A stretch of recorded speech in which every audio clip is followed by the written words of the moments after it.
La carta a los Hebreos es, sin duda, una de las piezas teológicas más profundas y mejor elaboradas de todo el Nuevo Testamento. Fue escrita para una comunidad de creyentes con un pasado judío que estaban sintiendo la tentación de volver a las viejas costumbres. Y justo ahí, el capítulo 4 se levanta como un pilar, un puente entre la gran historia de la salvación y nuestra propia experiencia. Vamos a sumergirnos en sus argumentos clave, apoyándonos en el detallado análisis exegético de Samuel Pérez Millós. Fijaos cómo empieza el capítulo. Arranca con una advertencia, y no una cualquiera.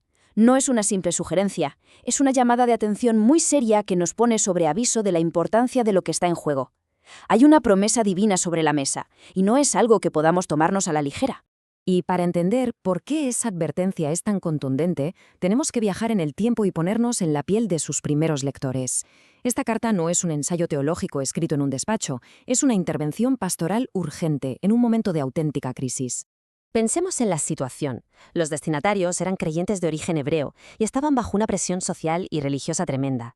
La tentación de dejarlo todo, de abandonar la fe en el Mesías para volver a la seguridad de las tradiciones y los ritos de siempre, era muy real. Por eso, esta carta es a la vez un argumento teológico súper sólido y una súplica pastoral para que no tiraran la toalla. Y aquí, la palabra original en griego nos da una pista fundamental. Cuando dice temamos, el término es phobetomen. Como bien destaca el exegeta Samuel Pérez Millós, esto no habla de un miedo que paraliza, de terror, no. Se refiere más bien a un temor reverencial, a ese asombro que te sobrecoge cuando entiendes la increíble magnitud y santidad de lo que Dios ha prometido. Es el temor a tratar como algo trivial lo que Dios mismo ha declarado sagrado. Vale, ya tenemos la advertencia, pero esta advertencia tan seria está ahí para proteger algo, para custodiar una promesa de un valor incalculable. Y el autor la define con una sola palabra: el reposo de Dios. Este es el corazón, el eje sobre el que gira todo el argumento del capítulo. La palabra griega que se usa aquí es katapausis. Y es vital que entendamos esto bien. No estamos hablando de un simple descanso físico, como el fin de semana o las vacaciones, para nada. Se trata de una realidad espiritual mucho más profunda. Es el reposo que uno encuentra cuando deja de esforzarse por sus propios méritos para ser justo y descansa por completo en la obra que Cristo ya hizo por nosotros. El autor de Hebreos es un maestro, y fíjense en cómo construye su argumento. Traza una línea a través de toda la historia de la salvación. No se inventa un concepto nuevo, sino que nos muestra el significado final de cosas que ya conocíamos. Conecta el reposo original de Dios en la creación, lo enlaza con el reposo físico que fue la tierra de Canaán, y lo hace para demostrar que ambos eran solo sombras, señales que apuntaban a una realidad mucho más grande y definitiva. Y aquí viene el argumento clave. La prueba del algodón, por así decirlo. La lógica es aplastante. Si el reposo que consiguió Josué al entrar en Canaán hubiera sido el reposo final y definitivo, no tendría ningún sentido que, cientos de años después, el rey David, en el Salmo 95, estuviera insistiendo a su gente para que entraran en el reposo de Dios hoy. La conclusión es inevitable. Tenía que haber un reposo superior, uno que todavía estaba disponible. Para escribir este reposo final, el que lo supera todo, el autor utiliza una palabra que es única. Solo aparece aquí, en todo el Nuevo Testamento: sabatismos. Esto no es un simple descanso, es un guardar el sábado a un nivel espiritual. Es la culminación de todas las promesas anteriores. Y la gran noticia es que este reposo definitivo sigue estando a nuestro alcance. Esto, claro, nos lleva a una pregunta clave. Si la promesa era tan buena y tan clara, ¿por qué fracasó aquella generación en el desierto? Y sobre todo, ¿por qué los creyentes a los que se dirige la carta estaban en un peligro parecido? La respuesta está en la condición del corazón humano y en el poder de la palabra de Dios para diagnosticarla. El texto nos dice que el problema no estaba en la promesa de Dios, sino en cómo la recibieron. Usa una expresión griega muy gráfica que significa no mezclado. Ellos oyeron la palabra, la promesa, pero no la mezclaron con fe. Se quedó en algo externo, un dato, en lugar de convertirse en una convicción que transformara sus vidas. Y es que oír la verdad no es suficiente, hay que asimilarla, hay que mezclarla con fe.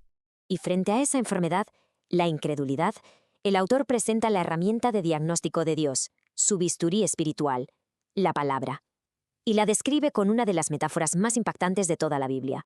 Si analizamos las palabras originales, es increíble. La palabra es descrita con 3 adjetivos potentísimos. Primero, zon. Está viva, no es un texto muerto, tiene la vida misma de Dios. Segundo, energés, es eficaz, activa, tiene un poder dinámico propio. Y tercero, tomoteros. Es más cortante que cualquier espada que podamos imaginar, con una precisión que llega a separar lo que es del alma de lo que es del espíritu. La imagen final es de una solemnidad tremenda. El texto dice que todo está desnudo y abierto ante los ojos de Dios. La palabra griega que usa aquí, tetraquielismena, es muy gráfica. Evoca la imagen de un animal de sacrificio al que se le echa el cuello hacia atrás, dejando la garganta totalmente expuesta al cuchillo. Así de radicalmente expuesta está nuestra alma ante Dios. No hay forma de esconderse, no hay defensa posible. Claro, después de escuchar algo así, después de esta exposición tan total que podría llevar a la desesperación, si la palabra de Dios nos deja tan al descubierto con tanta precisión, ¿qué esperanza nos queda? ¿Hay alguna salida para alguien que ha sido diagnosticado de esta manera? Y es justo aquí, en el punto de máxima vulnerabilidad, donde el autor introduce el clímax de todo su argumento, porque el objetivo de la palabra no es condenarnos, sino llevarnos a la única solución que Dios ha provisto para nuestra condición. La respuesta a ese diagnóstico divino no es esforzarnos más. La respuesta es poner la fe en nuestro gran sumo sacerdote. Es Él quien ha cruzado los cielos, abriendo un camino directo a la presencia de Dios, un camino que antes estaba completamente cerrado para nosotros. El título que le da es de una importancia tremenda, Archierea Megán. Fíjense, no dice simplemente un sumo sacerdote, sino el gran sumo sacerdote. Esta designación lo coloca por encima de todo el sistema de sacerdotes del Antiguo Testamento. Su sacerdocio es único, es supremo, es definitivo. Él es la realidad a la que apuntaban todas aquellas sombras del pasado. Así que si unimos todas las piezas, el capítulo nos ha guiado por un camino teológico completísimo, desde la advertencia seria sobre el peligro de quedarse fuera hasta la provisión perfecta y definitiva que tenemos en Cristo. La conclusión, por tanto, tiene que ser eminentemente práctica. El camino para entrar y sobre todo para permanecer en este reposo queda entonces dibujado con total claridad. Primero, tomarse en serio la promesa, con ese temor reverente.